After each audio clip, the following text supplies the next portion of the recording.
Good evening, everyone, and welcome to our community dialogue to get feedback on our city manager search. There is a globe at the corner of your screen if you need interpretation. Click the globe and the meeting can be translated for you. So go ahead and do that. Buenas tardes, estamos aquí reunidos para la sesión comunitaria de búsqueda del gerente o regente de la ciudad. Queremos escuchar sus comentarios. Si gustan escuchar en español, por favor hagan clic en el globo en la parte inferior de la pantalla para escoger el idioma español. Thank you so much. So this evening, I'd like to introduce myself. My name is Todd Hawkins, and my colleague, Janine Hawkins-Gar. We are with the Hawkins Company, and we're the executive search firm that has been retained by the City of Menlo Park to conduct the executive search for the next city manager for Menlo Park. We are so excited and delighted that you all have joined us this evening for this important discussion so that we can hear feedback from the community about what you would like to see in the next city manager of Menlo Park. I will turn it over to my colleague, Janine, who will get started with our presentation.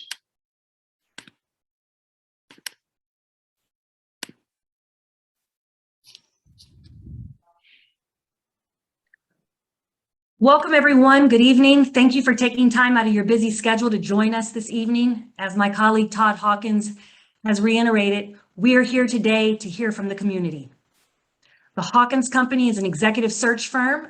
Todd Hawkins and myself are one of the few members that are on the team leading this search. The Hawkins Company has been in business for 35 plus years, and we specialize in talent acquisition consulting. We have a proven track record in identifying, recruiting, and placing transformational leaders, high-performing leaders with urban public agencies such as Menlo Park. We strive to meet our clients' expectations. We also strive to meet our clients' executive talent acquisition needs. And we also strive to place a commitment to diversity, equity, inclusion as we go out into the marketplace to identify and recruit talent specifically for the next city manager. We've done over 800 executive searches. We particularly are excited about partnering with the City of Menlo Park. And we're looking forward to today. What we have done as part of our search process is we have held and conducted stakeholder engagements, not only with individual meetings with members of the City Council, but also individual meetings with city executive leadership. We also held and conducted a community meeting last Saturday, September 25th from 11 to 12 p.m. And we're hosting again tonight the same community meeting that we held last week, but today from 6 to 7. For those individuals, neighbors, friends that you know reside within the City of Menlo Park, do business in Menlo Park, utilize their services, or are employees of Menlo Park, business owners, etc., please encourage them, if they have not attended any of the community meetings, to go online to the city's website and fill out the online survey.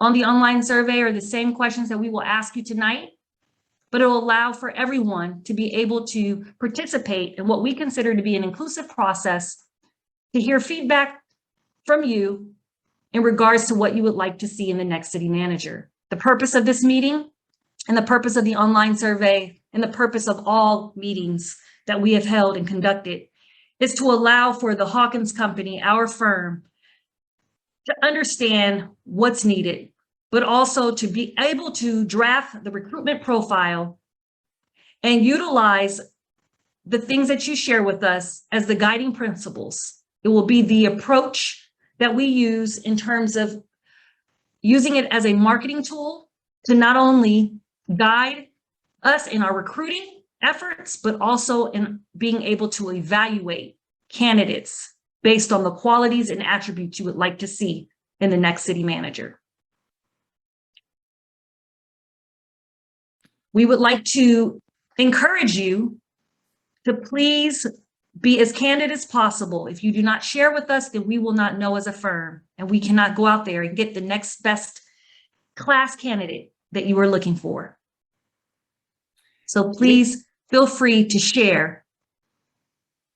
And for tonight's meeting format, you can use two features. You may use the raise your hand icon, which is at the bottom of your screen, so that you can share your feedback, or you can utilize our chat feature, where you can put your feedback or comments in the chat box.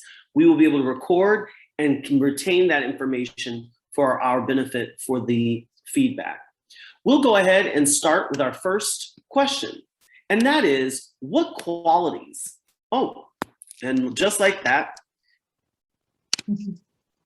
what qualities would you like to see? I don't know why. Technology, you gotta love it. What qualities would you like to see in the new city manager?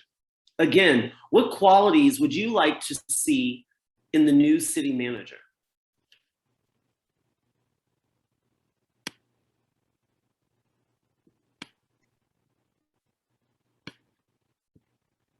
If you want to raise your hand, you can use the raise your hand feature. Or again, feel free to put your feedback in the box. We would love to hear from you. And we'd love to have we have a hand up, and that is Seamless Bay Area.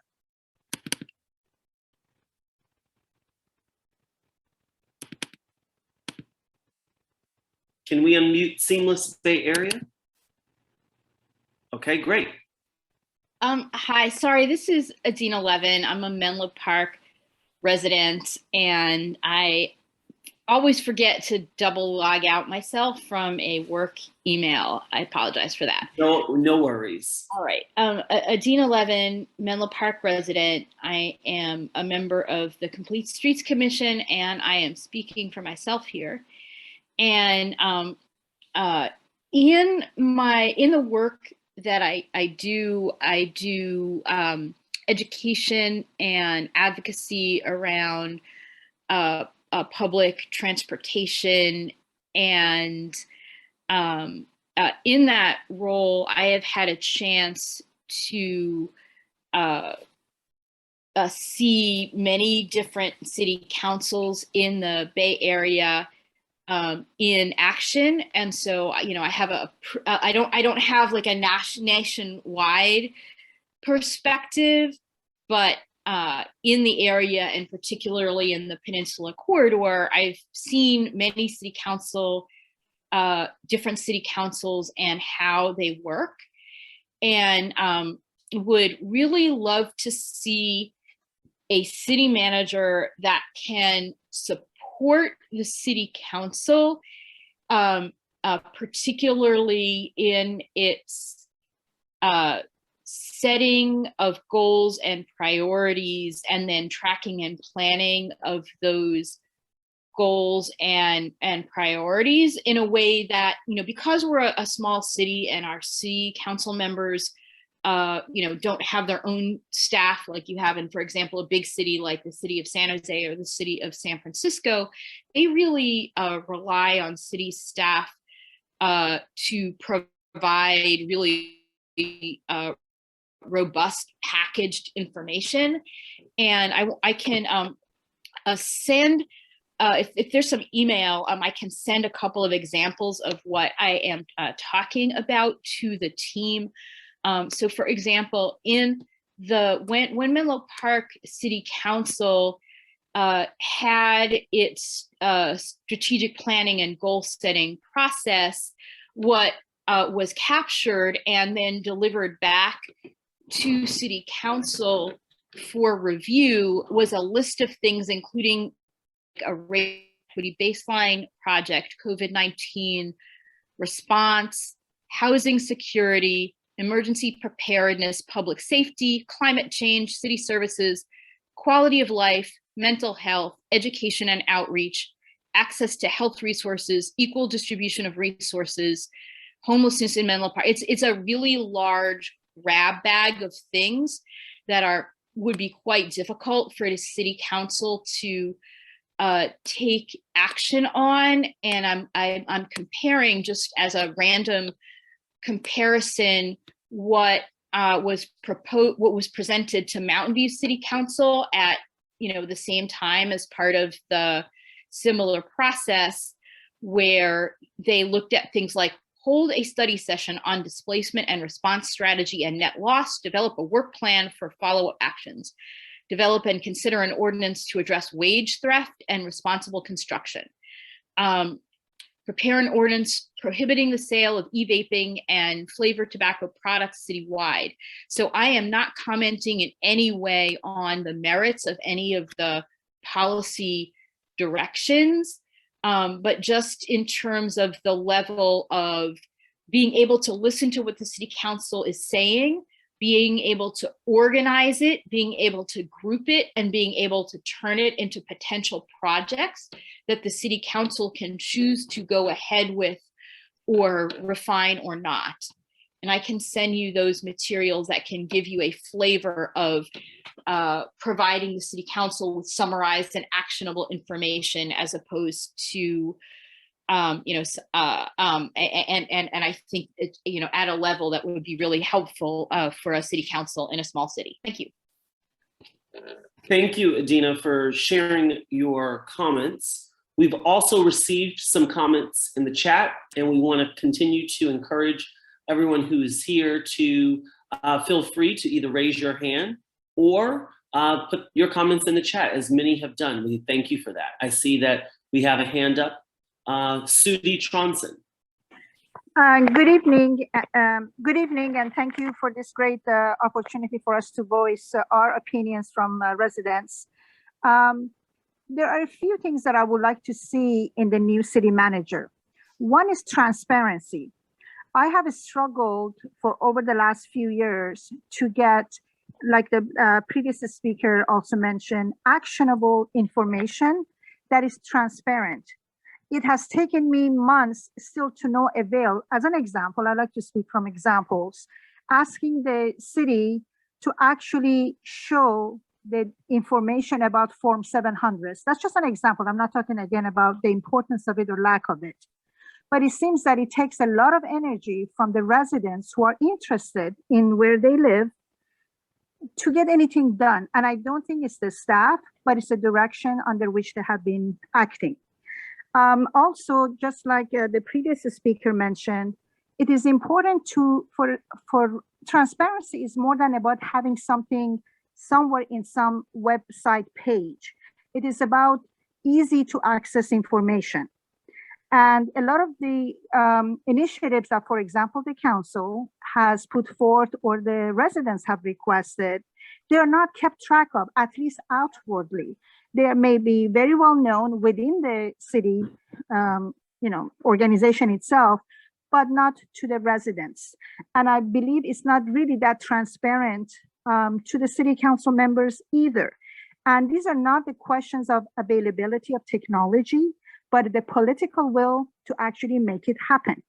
So what I would like to see is a city manager that actually puts everything on the table in a manner that is easy to consume, because that is the only way we can maintain an engaged and interested, residents in, our city government, as every one of us has the right to do that. The other thing that I would like to see is that when people are asked for their input, it is taken into consideration. It doesn't mean that you agree with it, but if I ask you for your input and I will go on and do whatever I wanted to do, that's not a sincere way of asking for input. So that's my second, or maybe third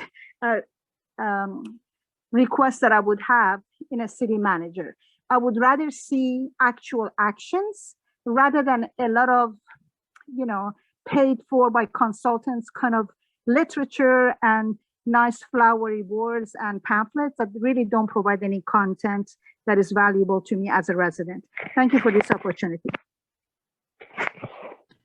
Thank you for sharing those thoughts. And also we see several comments that have been put into the chat.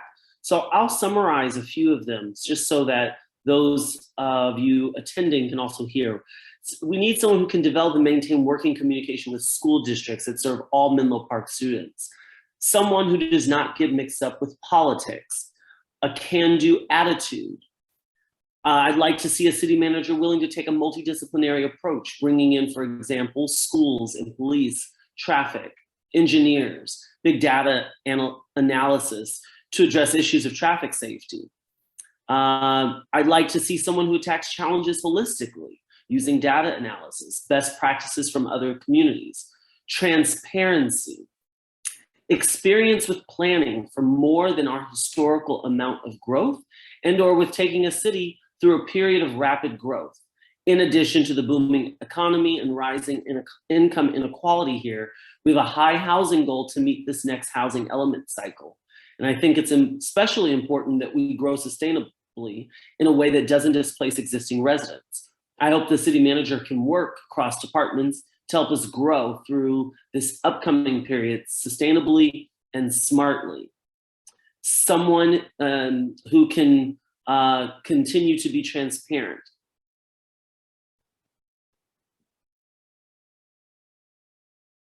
Yes, and so we will provide an email, and our city clerk has shared the email where you can send it. So thank you for that.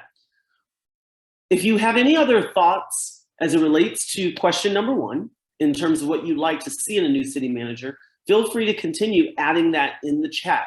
All we do is ask that you reference the number 1 so that we know you're responding to question number 1. And that way we can track it in the chat. We're gonna move on to our next question, which is, what experience should the next city manager have? What kinds of experience should this city manager have? And I know that there was some overlap into the first question. Feel free to raise your hand and or put your comments in the chat. Really good communications. Someone who manages projects, timeline in a manner so that input can realistically make an impact. Someone that is really good with communications, experience, project management,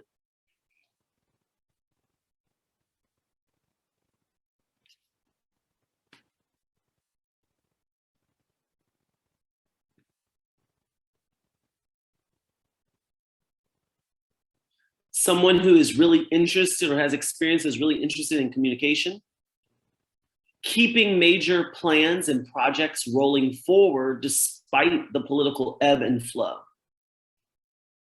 And feel free, we'd love to hear you and hear your voice. If you have a comment you'd like to share, just raise your hand. Someone who's good in project planning, project and program management, the collaborative staff team that reflects the diversity of our community, including those who've been economically displaced.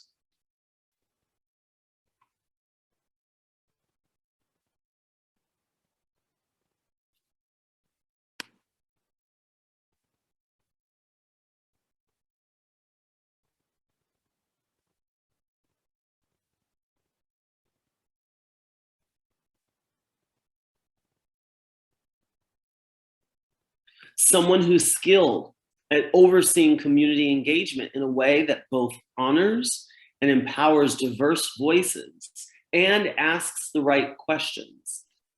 Not what should we do, but where is your pain? And valuing input from a diverse population with diverse communication styles. Someone who has experienced solution-oriented instead of obstructionist. Someone who has the ability to demonstrate successful ability to educate and develop an inclusionary lens within the staff.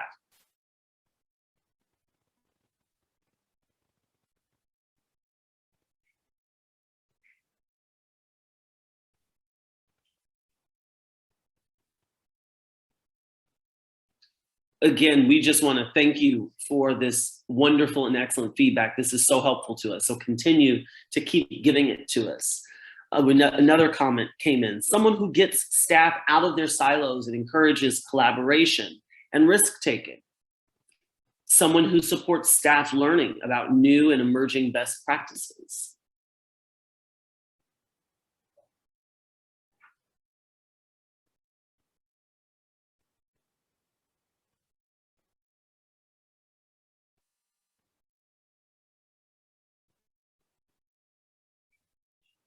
Again, if you have more comments or feedback as it relates to question number 2, go ahead and put that in the chat, and you can put next to it question number 2 or the number 2.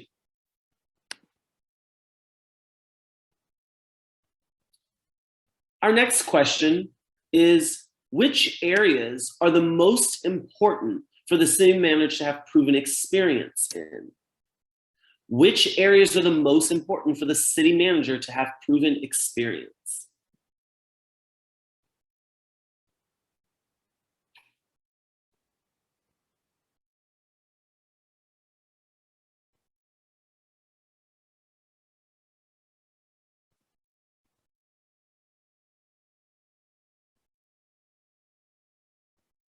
Okay, great, we're getting feedback now. Cross-department collaboration, focusing city resources on the highest impact actions. A good people person who is able to manage large teams. Delivering results from planning processes.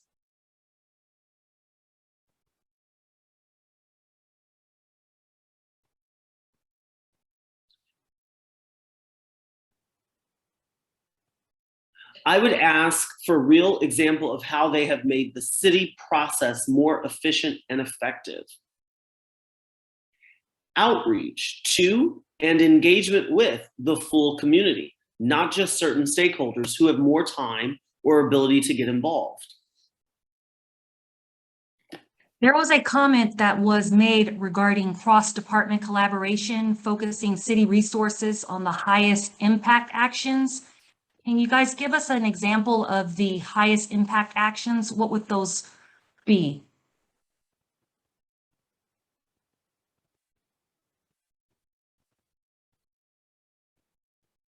So if we could just have a little bit more elaboration on the response to cross-department collaboration, focusing city resources on the highest impact actions. What would be an example of highest impact actions? So we have Thank a hand you. up. Go ahead, you can speak now, Katie.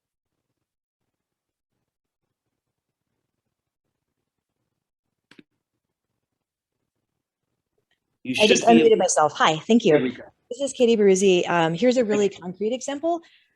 We definitely have traffic safety issues in our community, and traffic safety is a multifaceted problem. It's a behavioral problem. You know, it's a design and engineering problem, and it's the kind of thing where, you know, if we lead with an answer like let's just put more police on the street, I think we're not going to be happy with the outcome. So I'd love to see the kind of leadership that would say, okay, people are complaining about traffic safety. Let's look at the data for where accidents are. You know, let's look at what happens. Let's look at what policing can actually deliver us. You know, like what's the measurable improvement there, and so how can we best use, you know, a traffic enforcement unit, and what can't we use that for? And then like what are some longer term engineering changes that have proven successful in other places to make our streets safer in the long run, so that we don't just keep having to throw enforcement at that, right? And then even things like, what are some behavior changes that we might be able to tackle? Like, for example, are groups of teenagers driving around in cars when they're not supposed to be? And like, should we bring in schools and parents and like other, you know, community stakeholders to say, you know, is this a source of some bad accidents and how can we tackle that? So anyway, that's the kind of approach I'm thinking of. Instead of just having an agenda item about let's refund the police or something, I think we should be looking at this holistically and having a study session. Thank you for that clarification and additional feedback. I also want to note that another example that came in was we shouldn't be, We shouldn't be focusing city resources on things like adding sand to a city sandbox, which was a goal in one of the city planning documents, at least not until we saw higher impact items that affect either more residents or more of our budget. So basically an ability to rank order and trade off things the city is spending time or money on by how many residents or how much funding the issue impacts. Katie's example is a great one. Could we add reasonably affordable infrastructure improvements versus paying for lots of police enforcement to fix the same issue? Someone else added, to build on Katie's comment, we often jump into shiny objects in reaction to isolated events that go viral on Nextdoor. I also see that Sudi Tronson also has their hand up, so we can go ahead and hear from you. Katie, those were excellent comments. So in continuing based on what Katie said, I recall a few months ago, and I'm not talking about the merit of the request to approve a grant for the police department to hire someone for like a 2-year period to do certain analysis. My issue was, and I say this because a lot of people also commented on the use of data. My problem was that the data that was presented in the staff report really had no relevance to the topic at hand. They were presenting a 2017 data instead of the more recent 2018 data, and it had to do with serious traffic accidents. And what all of this new conversation just brought that back to my memory. I say that because that was, to me, that was not a sincere presentation of data. Why pick 2017 instead of 2018? Because 2017 justified the position and 2018 would not. Plus the fact that the analysis or the relationship had no relevance, because this number of population there was a ratio having to do with the number of incidents versus the population of the city. The same grouping, which I believe is group C or B in the way that they do those analysis, applies to Manhattan Beach, that is a very small square footage or square mileage, compared to city of Menlo Park, compared to other cities that are much larger in size. So there is not, as we use data, I think we have to be honest, and the city's manager's responsibility to use data honestly, not to pick and choose things that have no relevance to their position. So I think that's really important. And I've also been asking about the use of some surveillance techniques that have been on the various publications in the Palo Alto Online and or our own website, where we throw just a statement. Some residents have stated concerns about gangs. Well, how many residents have stated those concerns, and what gangs? As far as I have heard, I've never seen a gang in Menlo Park, no matter which neighborhood. So it is important that those things are questioned instead of having a summary conclusory statement about things. So those all go back to transparency, honesty, and the use of the correct data. So again, these all go back to the character and the behavior of a city manager. So again, I might be digressing on the edges of the question, but to me, those are important. And that goes back to what I think, if I can make that assessment, what Katie was saying as well. Thank you. Thank you. All excellent feedback. Then another comment, the policy decisions need to be made by policymakers, but the city manager has an important role to plan in packaging things for council members so that the council members don't have to weigh in on adding sand to a sandbox. Another comment, the decision about how to deploy police and other strategies for safety is a policy decision, but it is up to the city manager to be able to gather information about the different strategies.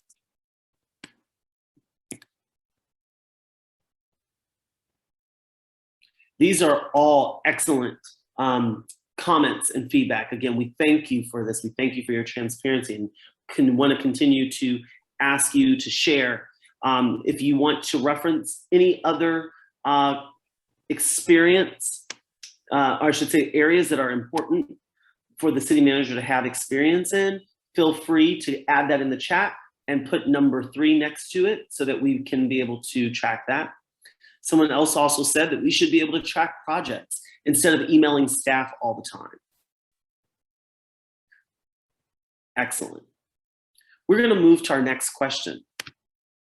Just a quick question, just so that there's clarity.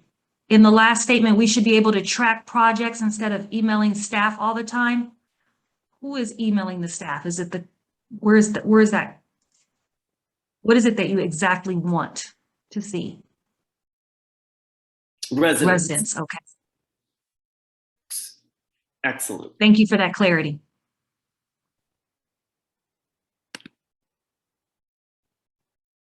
So now we want to ask if there's any other feedback or suggestions regarding the search for the city manager that you want to share so that we can add that into our feedback. Feel free to raise your hand or again, use the chat feature. But any other feedback that will be helpful or suggestions regarding the search. Advertise broadly.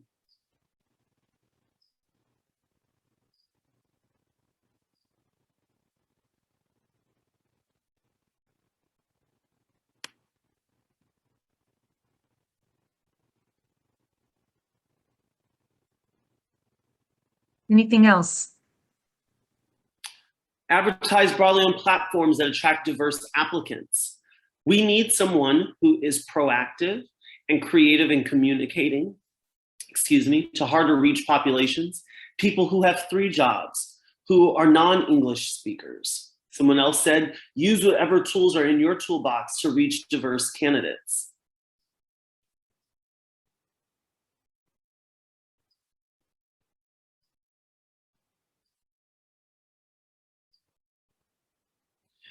We also, someone who's open to working with community organizations with relationships with harder to reach populations.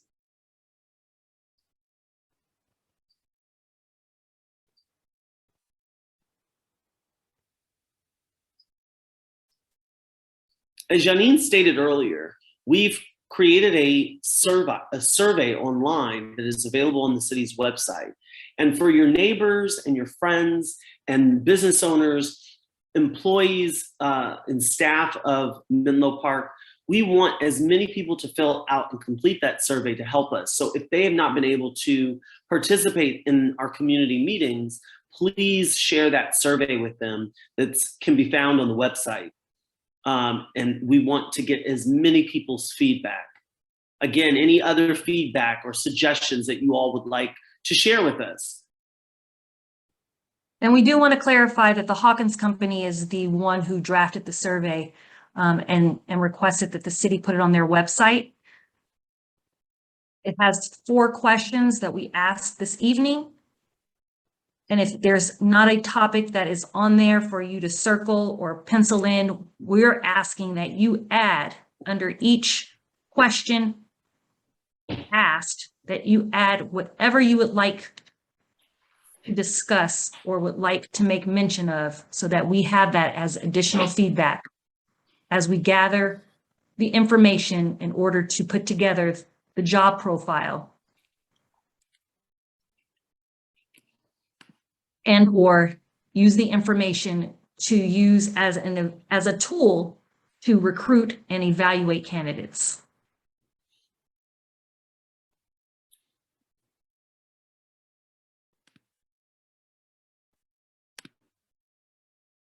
That was our last question for this evening's community meeting. However, I see we have another comment that came through. It seems that behavioral skills are what are the highest priority. Thank you. Again, we want to thank you all for participating. We want to encourage you, as Janine stated, to use the survey and share the survey. As our city clerk indicated, there's an email address that you can email if you wanted to add or submit additional information that you think we need that goes beyond what is already listed on the survey. And we want to thank you all for participating and being open and transparent with us. So this is really going to help our process and really making certain that we find the next best city manager for Menlo Park. We want to thank our city clerk, who has helped keep these meetings moving swiftly and helping us with the technology of it in this new day and age. And we also want to extend a special thanks to our council members. We see that some of them are present this evening, and our vice mayor. We thank you for your support, and we're happy to see you all also participating in this evening's dialogue. I also want to say a special thanks to Clay Curtin, who also has assisted in coordinating with Judy to ensure that we have these community meetings. And a special thanks to our interpreter, who is helping those who are need interpretation for tonight's meeting.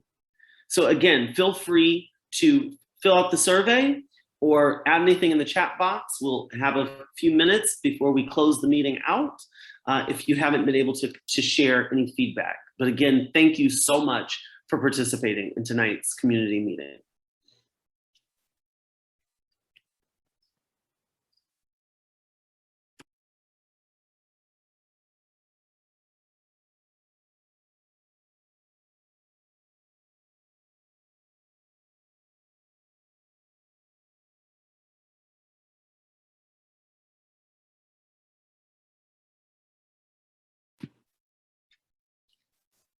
Yes, we can. Let's see if we can drop the link to the survey in our chat.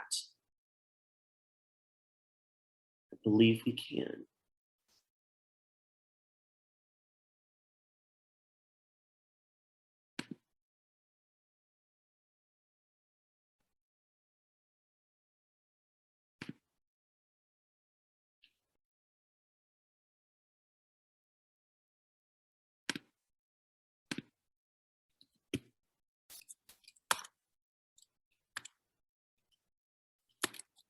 While the team is working on that, I just wanted to also guide you to the city's website where you can also find the survey.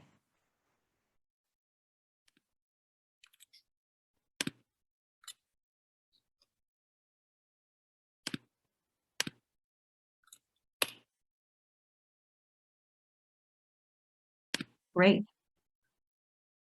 You should be able to see that link in your chat. Again, thank you to everyone for joining us, and have a wonderful evening.